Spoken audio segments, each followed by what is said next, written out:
Isang makabuluhang hapon sa inyong lahat. Narito kami, ang grupo ng BBTE-1Y, upang tumalakay sa buhay-buhay sa lugar ng mga patay.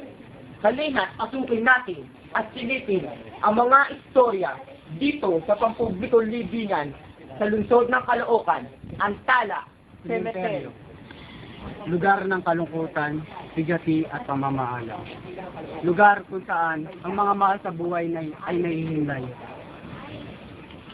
Sa mga bata at kabataan ay isang palaruan na ituturing at pinagmumulan ng pera. At tahanang masasabi, hindi lang sila ang nagmamayari, kundi marami pang iba.